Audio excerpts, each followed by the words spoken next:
Hello guys, ഇന്ന് നമുക്കൊരു unpacking ആയാലോ? മീഷോയിൽ നിന്ന് മോന് വേണ്ടിയിട്ട് ഞാൻ ഓർഡർ ചെയ്തൊരു പാക്കറ്റാണ്. കൈ കിട്ടുമ്പോൾ ഇങ്ങനെ ഒരു ഓപ്പണിങ് ഉണ്ട്. അപ്പം എന്താണെന്ന് നമുക്കൊന്ന് പൊട്ടിച്ച് നോക്കാം.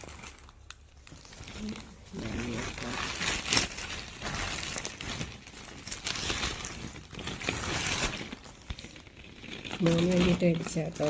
അവന് ആക്ടിവിറ്റീസൊക്കെ കൊടുക്കാൻ വേണ്ടിയിട്ട് പ്ലേ ടൈം, സ്ക്രീൻ ടൈം കുറയ്ക്കാൻ വേണ്ടിയിട്ട് കുറച്ച് ആക്ടിവിറ്റീസ് കൊടുക്കാൻ വേണ്ടിയിട്ടാണ്. അപ്പോൾ ശരിക്കും പാക്കറ്റ് ഇച്ചിരി പൊട്ടിയിട്ടായിരുന്നെങ്കിലും സംഭവം നല്ല ക്വാളിറ്റി ആട്ടോ. നല്ല ക്വാളിറ്റി ഉണ്ട്. സംഭവം ബോൾസിന് സ്ക്രാച്ചൊന്നുമില്ല, സോഫ്റ്റാണ്. കുട്ടികൾക്ക് പറ്റിയ, എനിക്ക് എത്രത്തോളം കാണാൻ പറ്റുമെന്ന് അറിയില്ല, പറ്റിയൊരു പ്രൊഡക്റ്റാണ് കേട്ടോ. പ്രൈസും ലിങ്കും അറിയേണ്ടവർ എനിക്ക് കമൻറ്റ് ചെയ്താൽ മതി. ഞാൻ 105 രൂപയ്ക്കാണ് 24 ബോൾസ് മേടിച്ചത് കേട്ടോ.